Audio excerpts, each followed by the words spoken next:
refuse to be poor. Where your ancestors has failed you, you cannot afford to fail your descendants.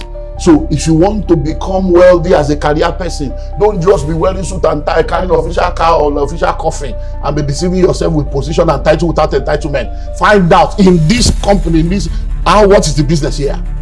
What business can I do? There's a difference between the medical profession and medical business. There's a difference between the accounting profession and accounting business. So you need to find out what is the business of your profession. Until you begin to save, your journey to wealth has not started. If you really want to do well in life, you work to learn, you don't work to earn. A lot of people in our world today spend most of their lives, confused, most of their life experimenting, most of their life doing things that does not align to the bottom line of their destiny. You have only one life to live, and if you live it well, one life is enough. You have only one life to live, and if you live it well, one life is enough. And every day you wake up, life has started.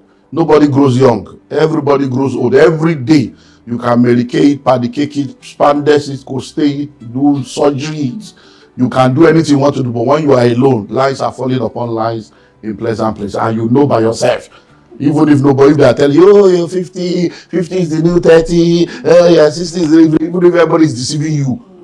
Self-deception is the highest level of deception. You know by yourself that you are not growing young, you are growing old. So that's why you need to start early.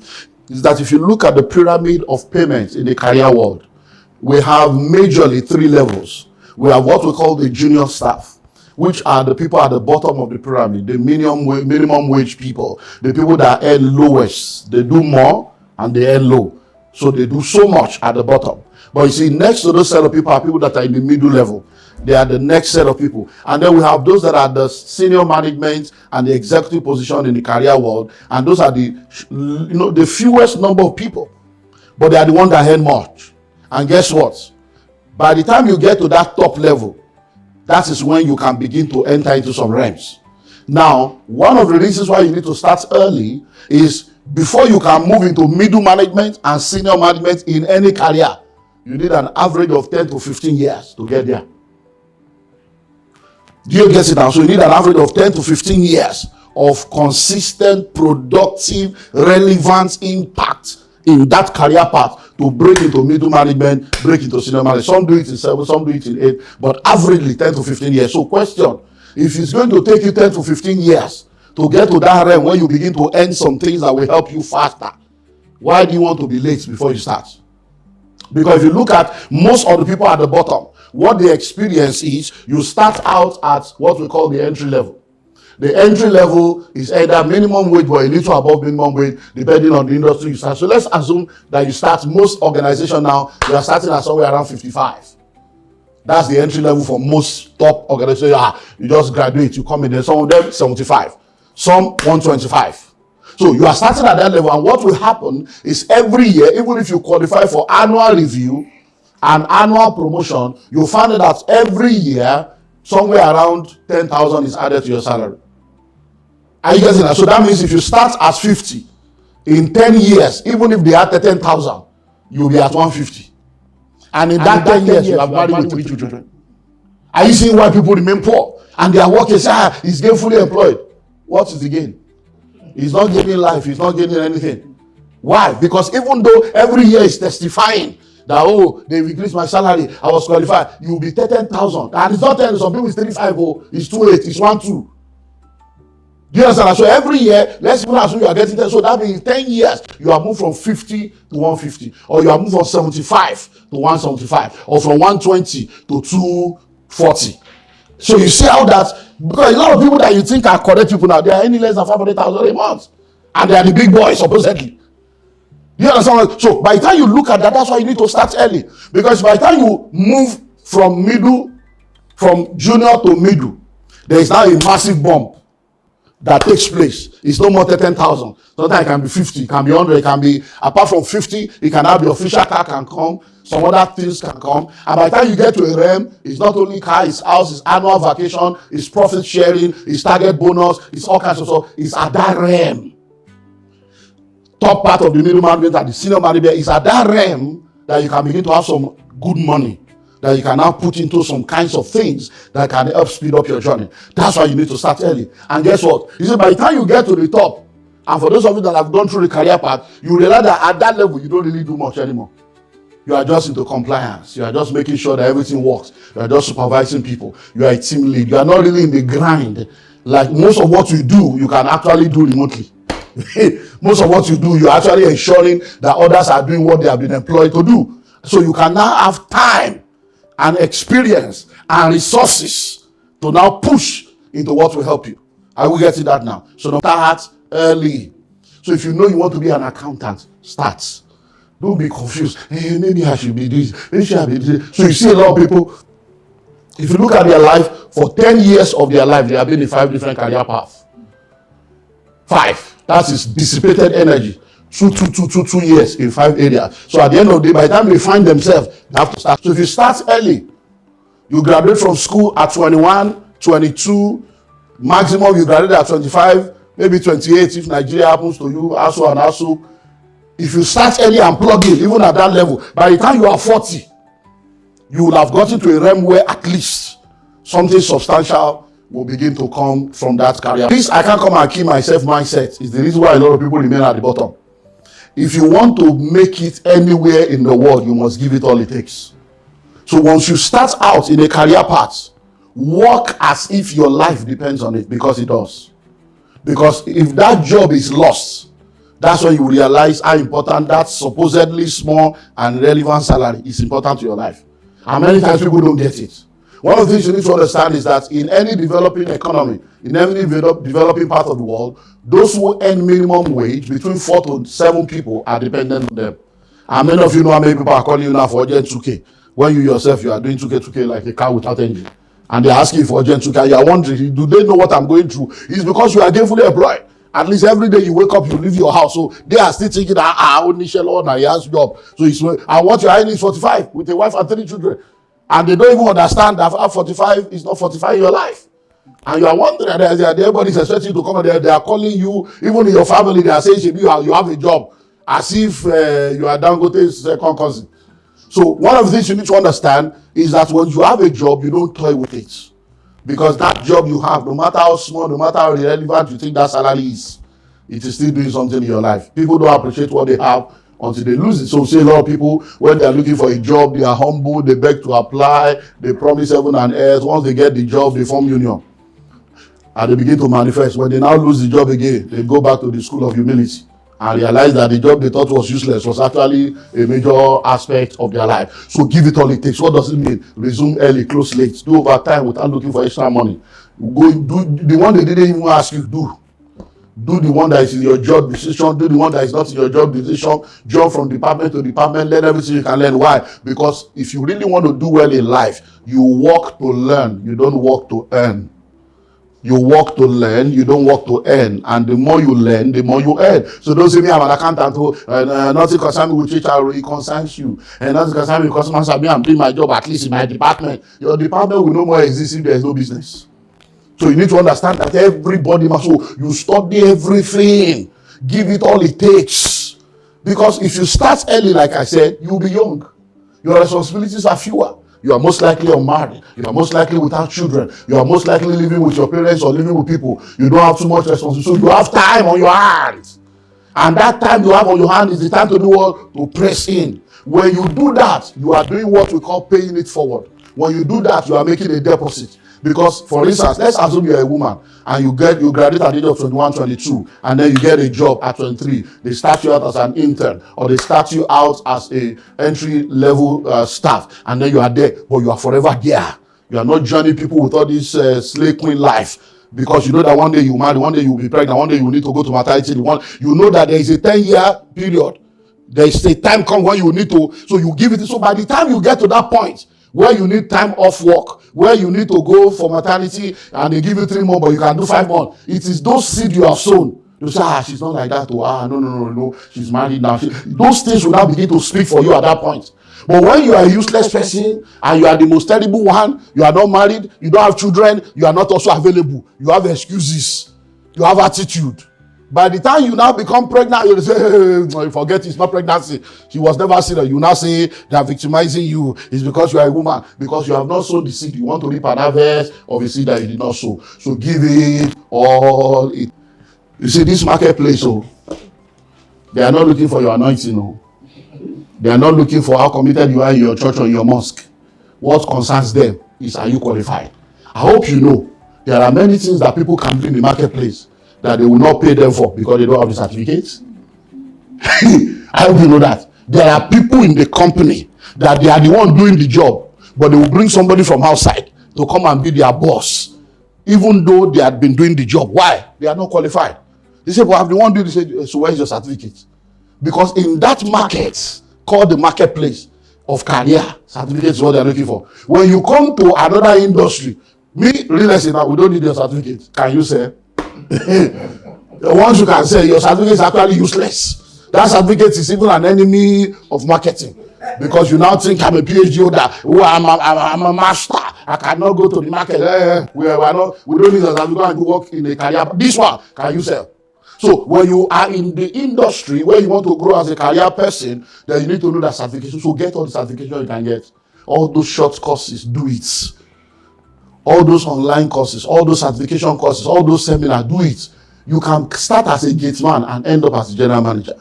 You can start as a cleaner and end up as the HR manager. All you need to do, because we have seen it happen over and over again, where everybody say we are mates. Before you know, you apply for Open University, you are doing part-time, they are complaining, you are going. Before you know, one day you come, you bring your certificate, they will say, but we are all together. No, we are all together, but he was developing himself. She was developing herself. She was bringing in certificate. She was adding it, and before you know it, you just realize that this person that we started together over a 10-year period, because this person was committed to personal development, committed to development in their career, bam, they have arrived at a better place. So you need to begin to get certification, because that's what they need in that field. I remember when I started out with what I do, because I'm a pastor, and that's who I am, that's the core of who I am. I began to teach, and as I began to teach, like I said, to these things, it started producing results in the life of people. So in the early 2000s, I spoke to my people in my church. I said, come, all of you are coming to give testimony. They promoted you, but I'm the one teaching you this thing. Why don't you people go to your office and tell them that I can come and train them so that they can start paying me for this thing now? I'm teaching you, you people are here. So at least your office does training. They don't tell them, my pastor is a trainer, he can train people. So they started going around. And then they will go, and then before you know, I started getting invitation, come and talk to a fellowship. They will start with bank fellowship. You know, they do bank. They will say, I will go and teach in the fellowship. Then they will say, staff this. I started teaching. And before you know it, one company, one bank, one corporate organization, it was going on. And then it got to a point where they now say, there are some big things that they needed to do, and that they needed, the people that are training them, they will be calling big company. They say they are calling them from abroad. I say, all these things, I can say it. Then they say, bring your resume. National diploma, building technology, Federal Polytechnic Ilaro, and then founder, general overseer, and you see that all the resume is spiritual, nothing there. So even though you know what to say, even though you have what it takes, you don't have the certificate to qualify in their own field. So they will come and say, see, church, pastor, you know, and they didn't understand what is a pastor looking for in business. So it was even a confusion. They say, this man must be fake. Because if you are a pastor, face your pastoring. What are you looking for here? So it became a double jeopardy. So I realized that, in this marketplace, I have to begin to, if I want to play in the market, I have to answer to the tune of the market. So if you are in Rome, you behave like a Roman. So I started looking for courses to do. Why? Not because I needed the course. I needed the course to do so that I can qualify for what I saw as opportunities in the marketplace. In our days, there is a book that we used to use called Lacombe. When we were young, when we were doing, it's called Lacombe. That book called Lacombes is a book that you do the arithmetics and mathematics, but the answer is at the back. So you can look at one chapter, they will give you. So it's either you walk to the answer or you walk from the answer. Because you already know the answer. You can go to the back, look at the answer. Okay, since the answer is 14, okay, I know that this will arrive at 14. So you just, and some teachers are so lazy, they won't check how you arrive and you just say, 14, you got it. So I realized that, okay, since I already know that I have what it takes to be a blessing to this marketplace and make money in the marketplace, and they need what I have. I already know the answer, so let me fill in the gap. Let me start looking for certificate that I can present, so that when I'm doing my resume for them, I will put something there that they are looking for. And that's what I started doing. When I went to Harvard, I had already written the School of Money book. When I went to Harvard in 2012. And one of the reasons why I went was because I started doing all those certification courses, and I was putting it there. I did executive master, and people started responding. So now I can do a consulting for a company. I can charge them big money. They give them invoice. They will pay. School of Money was the first book that I did in that dimension, 2012. I wrote the book in 2011. And when I wrote the book, I did my about the author. When I did the about the author, and I looked at what was there, I now realize again, if I carry this book and release it like that, even though I have the money, I have the experience, these people will not accept it. So I needed something else again. So I started looking. I applied to Oxford, Yale, Cambridge, Harvard. I started applying so that I will get a name that when they see the name, they will just, if you do your first degree and you did third class, by the time you do masters and you do well, they have forgotten your third class. The next one covers. So I said, let me just look for something that once they see it like this, it's called in Yoruba, Panumo. You go silence, sadly. So I started applying. They would just say, oh, no space, no space. Then I wrote the book, and then bam, I got an email from Harvard. They said that the courses I'm looking for, but there is one course so that if I can pay for it, that it's available, and but it's just a 1 week course. I saw they say it's 1 week. I said, thank God. It's not about the week. It's about having a legal certificate that once I put Harvard, I did bam, it will just click. So I went there. But I took the manuscript for School of Money. So the professor came in, we had the first day. I said, sorry, I don't know if you are available. Since we are here for 1 week, this is a manuscript. I just wanted to go through it and let me hear your thoughts. The guy came to the class the next day. I said, where's the manual? Olumide. I said, yeah. He said, sorry, you said you wrote the book? He said, I couldn't sleep. You took my sleep away, man. He said, I couldn't sleep. I've been reading the book. My wife was like, I said, no, there's this guy. He said, are you sure? I said, I wrote it. I'm reading. He said, so you are supposed to be a lecturer here. That what you wrote, even me, I don't know it. You just in fact, I need you to help me. I need to see you. And that's that, and I did one. So when I came back, boom, I put Harvard. I was on a radio program. This radio program, I had a PR guy that have applied for me to be on their radio show. They have rejected it 3 times. They said, no, they don't want pastors on their program. There was a pastor coming to say they don't want pastors. Because there was no resume. So I'm telling you the importance of certification, using my case study. Now, by the time I came back from Harvard, the book was now ready. The guy goes there and says, there's an author. So he said, there's this author that wants to come and talk about his book, School of Money. It's Dr. Olumide Emmanuel. They say, okay, no problem. Oh, Harvard. So when there, guess what? I went to this radio program, sat down, they asked me a question, and if you know me, question and answer is like a special grace. When the lady will ask question, before she finish one, I don't go She was mesmerized, flabbergasted, overwhelmed. She was like, what? They said, no, this is too much. By the time we finish, she said this, that I've been on this radio program for 15 years. Nobody has successfully challenged me intellectually and left me speechless like you have done in 15 years. And she said, this Harvard must be very powerful. Can you imagine? She gave the glory of all my life to a 1 week meeting in Harvard. That's what certification does. There are people that have certificate without brain. But because they have the certificate, they are your guy in the office. You gonna know that this guy doesn't know anything. You know. But he has a certificate, and that's what HR is looking for. That's what they are looking for. You are the one doing the job. You can't even do PowerPoint. You don't have to wait. You'll be the one asking you questions, but when he gets it, he takes all the glory. Why? Because he has the certification. Don't let anybody deceive you. There are gatekeepers everywhere. There are people that determine who enters and who exits any industry.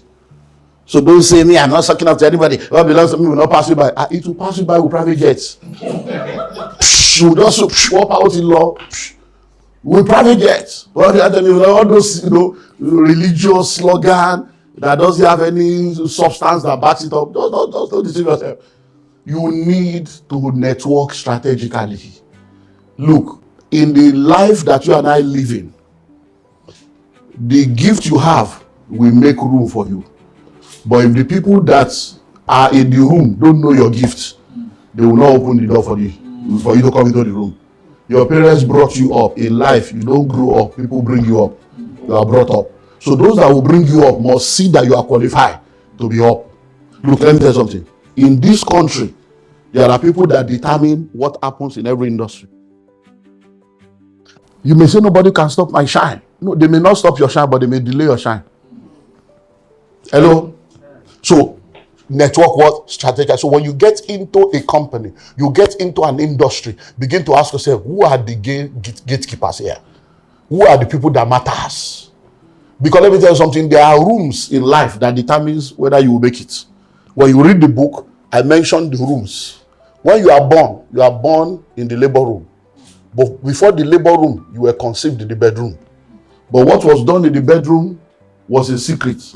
By the time you enter labor room, there is no secret anymore. The nakedness you kept a secret, you will open in the labor room to bet what you have. And there are people in that room that will see your nakedness, even though they don't have a covenant to see, but they have a right to. By yourself, you open up yourself. But there are rooms that determine your destiny that even you will not be present. It's called boardroom. There are people that must be in the boardroom to speak about you. So you must have a voice in the table where it matters. That's what networking does. It gives you mentors, it gives you sponsors, it gives you voices. So that when it's time, look, I've sat in meetings to sack, to promote. I've sat in meeting to employ. I've sat in meeting to approve, to disapprove. And I can tell you for free, it still happened this year. Yeah. January, I sat down in a meeting based on an information that I got. And I concluded that this guy is gone. I already told my wife, I'm sacking this guy today, he's gone. Based on what I saw, based on the information I got. And I go to the office, I called the chief of staff, I said, he's gone. He said to get him, and while everything was said, there were only 4 of us in that boardroom. The chief operating officer said, sir, permission to speak. I said, no problem. He said, sir, you have taught us. That's how she started. You have taught us. Father, forgive them. For they don't know what they are doing. He says, sometimes these people, they don't even know what they are doing. He says, sir, everything you have said, even me, I agree that I should be sacked. But I'm asking for mercy. That because this guy now, if we lose his job now, he has a lot of Yahoo boys that are his friends that have been trying to convince him to join Yahoo. He has refused to join Yahoo. For one reason, because he's working with you. That he must not hear that I'm a Yahoo boy. That the person I'm working with is integrity. He said the only reason why this guy has not entered the world is you. If you, that is the person that is making him not to enter, now sack him. That's in the next 60 days, we may lose this guy forever. He might join Yahoo. So I'm asking for mercy. When she said that, Abba, the guy is still working till now. But I didn't know there was any Yahoo anywhere. I didn't know anybody. I didn't know he was working. He was not doing Yahoo because of me. I don't have all those details. But someone was in the boardroom that was able to speak for me. Why? Because they were connected. At least he was meeting the person, and you're my mentor. Anything I do that you don't like, let me know. That's what strategic. So you need to network strategically. Don't be proud and arrogant. When you get into a office, say, am I your mate? Forget that nonsense. Nobody's your mate. When you get to that office, who are the gatekeepers? Who are the people that have the ears of the people that matter? Go, hello, God bless you, sir. Just to let you know, I've just resumed. I just want you to know I admire you. You are an inspiration. He said, it's a lie. It's not a lie. He's there before you. It's not an inspiration. Somebody came before you. Somebody came before you. It's not an inspiration. Somebody is a senior. It's not an inspiration. You are an inspiration. That you came before me, you don't need to explain the reason for the inspiration. You are an inspiration. That at least you are here, they never sack you. You are an inspiration. That you could keep your job. How did you keep the job? It's an inspiration. So that just want to anything you need me to do, you want to guide me, let me know. So that when they and then volunteer. If you need somebody to do this, you need somebody to do that. Then learn, because they are gatekeepers. I can tell you stories upon stories upon stories of people that it was just because somebody recommended them. There was no interview. They got the job. It's because somebody recommended them. They were not qualified. They got the grants. They got the approval. So network what? Strategy. Understand the business of your career. Understand the business of your career. In every career path, there is a business. The problem is many people don't understand the business of their career. And that's why they are not able to make an headway in that career path. Listen and listen well. In show business, some people know the show. Some people know the business of the show. Those who know the business of the show make more money than those that know the show. Those who know the show are the ones who see doing show on Instagram. They always show themselves. Those that make the money, they are not seen in the physical. They are behind the scene making the real money. So anytime you see people on bling bling, when last did you see Dangote or Elumelu or you see Otedola going on social media and doing, the people that have real money, they are not out there making all the noise that people are making, wearing bling bling, and no. The people that are really making money, they are at the back. So you need to ask yourself, in this industry and this career path that I have chosen, what is the business in this career? So you're a medical doctor. You went to school. You spent almost 26 years of your life going through the academic sector to qualify to start housemanship and to start working. And you are striking almost every year. Why? Because you are asking for money, you are asking for this and that. But there is an Ichendu that did not go to school, but it's in the business of medical business. He's the one supplying the syringe. He's the one supplying the coat, the stethoscope. He's the one supplying the medical bed. And he's a billionaire with houses all over the country. And you that went to school, you're on strike. Why? Because you are in the profession, but somebody else is in the business of your profession. Oh, I'm a lawyer, and you are still doing charge and bail. All you have done your life is to go to school and be defending cases for criminal, defending cases that you know is not true. That's why they say lawyers are liars. Not all lawyers are liars. And some of them have just chosen, even the Bible says, beware of lawyers. So you have become a lawyer. But at the end of the day, what is the proof of your law? So you need to understand what is the business in this career. A lady, after lecturing in Unilag for 26 years, she's a member of our church, 26 years in Unilag, PhD holder. She finally retired, and about 2 years, she did a retirement celebration, invited me, I couldn't make it. 2 years after retirement, he came to me one day and said, Pastor, you are not even asking how I'm doing. And I've retired, you are not even asking after me. Pastor, we are your daughter, ask after us. I say, Mommy, sorry, Ma. I'm very busy. Are you okay? Say, I'm not really okay. This retirement thing, there's no money. The money they are paying. I say, retirement. What's your business with retirement? He say, I know. But what has retirement got to do with you? He said, how, sir? I said, you are waiting for retirement money after being a lecturer for over 30 years? After, he said, Pastor, where do you want me to say? I said, you don't understand the business of your career. You are a lecturer teaching French. You have taught French for over 30 years. I say, excuse me, ma, how many books in French have you written? Not all of us are authors. I say, you are in this church where I have taught you that there is at least one book in every individual. You are in this church where the grace to write is there. You didn't connect to that grace. I say, ma, you will die of poverty. You say, Pastor. I say, it's true. I will tell you the way it is. I say, you will die of poverty if you don't change your mindset. You are in this church, you are not carrying the grace. I say, there is a business in your career. Number one, you can be an author. Start writing book in French. That's a business in that career. I say, number two, you can start teaching people how to do French. You can start French academy. You can do it online, and people can pay you, and you can take them through common this and common that. I say, have you heard of Alliance Francais? Have you heard of French Language University? I say, you can go there and tell them I want to be a visiting lecturer and be a consultant. I say, have you heard of embassy? Have you gone to all the embassies? I say, do you know in Africa, out of all the 50-something countries in Africa, about 1/3 of them are French speaking. Have you gone to their embassy to ask for interpretation? She was looking at me like this. You see, Pastor, you see what I'm saying? You should be asking after us. I say, ask after you. Did you book appointment to call? You didn't say, if not that I met you now, that because you are an elder, I will answer. This one I'm giving you now is consulting. Counseling is not counseling, no. Counseling is free. Consultancy attracts a fee. Where there is a voice, there's an invoice. I'm only helping you because you are an elderly person. As I'm telling you right now, she's not looking for, she even bought a car. Was it last year? Pastor, come and dedicate to her. I say, you back. I say, he's working. He's working. Why? She did not understand the business of the career. So if you want to become wealthy as a career person, don't just be wearing suit and tie, carrying an official car or an official coffin, and be deceiving yourself with position and title without entitlement. Find out in this company, what is the business here? What business can I do? There's a difference between the medical profession and medical business. There's a difference between the accounting profession and accounting business. So you need to find out what is the business of your profession. Then you can now begin to enter into some realms. There are 3 portals of wealth creation. There is the entrepreneurship portal, where you choose to be an entrepreneur. There is the investment portal, where you choose to be an investor. And then there is the career portal, where you choose to be a career person. Savings. So you need to begin to save.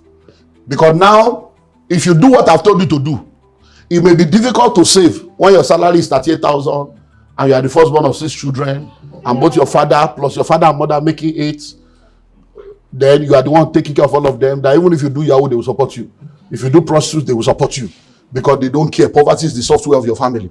So at that point, even if they will tell you to save, even the money that you are collecting cannot even take you home, talk less of saving. Even if you shed blood, you can't save. So it's not that you will know that you are supposed to save, but you cannot. Do you understand? Because you will need to even borrow money to even survive. So I understand that reality. Like he said, some people understand poverty in different levels. So anybody can talk and make it look whatever they need to say. There are people that even God knows. The creator that created them knows that so if you have done what I've told you now, by this point you are at a level where you may be saving 2,000 before, but now you can now begin to do savings actively as something that you are now applying as a law to change your life. It's at that point you can now begin to do something. So you need to begin to save. And when you begin to save, understand this: savings is not an investment, but savings is required for investment. And the reason why you are saving is so that you can have money to be able to invest. You can have money to be able to take advantage of opportunity. So the next thing you need to do is to begin to save. Now, do not be deceived. Until you begin to save, your journey to wealth has not started. Number 1 to 5 is laying foundation of your life. Number 6 is where your life begins. So if you say, hey, even the man of God has acknowledged, I cannot save. Even God knows I cannot save. That means you are still existing. You are not alive. That means your life will remain in poverty until you activate number 6. You are going to begin existing. So when I tell you, I know you cannot save, I'm telling you just to be real. But I'm also telling you that reality will keep you in the reality of poverty forever. Until you begin to save, you are still in the same spot. And don't forget that you are growing old, like I told you earlier on. I know the amazing thing, there are many people today, the only thing growing in their life is their age. And if you are not tired of poverty, poverty is tired of you. Poverty has used you and your family as a brand ambassador for so long. We need to change poster, we need to change billboard. Your picture don't tire us. We need a new brand ambassador. And in this world, nobody will investigate the source of your poverty. It's when you make it, they'll say, let's find out what did she do to make money. She must be sleeping around. Oh, this man, where are they getting money? Let's find out the secret of their prosperity. Nobody investigate the source of your poverty. It is your responsibility to investigate it and tell yourself, I refuse to be poor. Where your ancestors has failed you, you cannot afford to fail your descendants. I hope you know you are also an ancestor. You are an ancestor in the making. In 50 years' time, in 100 years' time, they'll be talking about you as great-grandfather. They'll be calling you ancestor. What kind of ancestor do you want to be? In October now, I'll be celebrating 35 years in ministry. I've been in church for 38 years as a born-again Christian. I've been in Christianity for over 50 years. So now, I've broken curses for 37 years. I have children now. My last born is 11-year-old. Is he going to be breaking curses? If he's breaking curses, what is the purpose of my 37 years in God? If my son will still be breaking the altar of my father's house, I am the father. So which altar? Is that not an indictment against my destiny? That my own son will break the altar of father when I'm the father. Which altar are you breaking? I am the altar. You can't break anything. So I'm giving you a breakthrough. So you need to tell yourself, the fact that you came out of a broken home does not mean a broken home must come out of you. The fact that you came from a broke family does not mean a broke family must come out of you. So why you are saying I cannot, because I know that's the one you will pick now. Well, I said this, everybody cannot save. You better save, or else I'm just telling you the truth, the way it's supposed to be, so that it will give you full disclosure. But until you save, your life has not started, so that you'll not be deceiving yourself. You just realize that 15 years later, 20 years later, there are people I went to school with 37 years ago. They are still poor. They are still calling me for 5K, 10K, 37 years later. Are you saying God is not faithful? Is the devil that powerful? So don't let anybody do this. So you need to begin to save. Why do you need to save? Many reasons. Go to my YouTube channel at Dr. Olumide Emmanuel on YouTube. I did a series last year, Developing a Savings Culture, part 1 to 5. You know one of the reasons why you need to save? Listen. Money is tripartite. Money is a spirit. Money has a soul. Money lives in the body. The spirit of money is called mammon. That's what controls your choices, your thoughts, and your impulses. That's why many times you are finished spending money before your brain begin to work. Mammon was in charge. The soul of money is value. That's what determines the value of your currency in the marketplace. It's affected by market forces. The body of money is currency. Money is universal, but currency is geographical. But money has a past, money has a present, money has a future. So every time money comes into your hand, a portion of that money belongs to your past to take care of the bills that you have already incurred. A portion of that money belongs to your present to take care of your ongoing obligation. A portion of that money belongs to your future. It's called savings and investment. If you don't activate the tripartite dimension of money, you can never become rich and wealthy. So every time you eat every money you make, you are eating your future. You are a witch. What witchcraft is greater than that one? When you are eating your future. So every time you don't save, you are eating your future. So all this, my future is bright, it's a lie. It's not bright. So this was 10 years ago, you said your future is bright. 10 years later, alpha. Is your future bright now? So stop deceiving yourself with your future. There is no bright future for anybody. It's not the cause. The future you create is the future you. So how that one you are chopping all the money, chopping. You are chopping your future. You are a witch. You have eaten your future already. You don't have any future. So invest massively. Savings is setting money aside for a purpose. Investing is sending money on assignment for a return. When you begin to invest, what are you doing? That's money you have saved. You are now putting the money into investment. Instead of you working hard for money, the money will now begin to work hard for you. And as that money begin to work for you, you are still working, you are still your career path. So you buy a land. You just hear, oh, we are doing Armor County, oh, we are doing Natural Dome, oh, we are doing Ekpe. Before you know it, you plug into Life Page. They tell you, pay small. You buy. You are paying small. So that money you are saving now, maybe you are paying 50,000 every month. Before you know it, 2 years later, 1 year later, 18 months later, you are finished paying. The land you bought for 2 million, they say it's now worth 5 million. You are still working, but 5 million assets is in your name already. Think about it. If you work for 30 years and every 5 years you are building one house or buying one land, by the time you finish working after 30 years, you have 6 plots of land worth about 1,600 million. It's more than all the pension they will ever pay you. So why don't you understand what we are talking about? So you begin to do what? You begin to invest. Oh, they say, oh, there's this business, you put money there. There's this one, you put money there. That's how you create wealth as a career person. You will now wake up one day, you're a senior manager, you're a general manager, you're a country manager, but there are real estate in different places producing income for you. There are investments in different places producing income for you. And you are not depending on your salary. That even when you retire, you have not retired. Because even if you are tired, the money you have invested is not tired. And the money will continue to pay you for the rest of your life. I rest my case.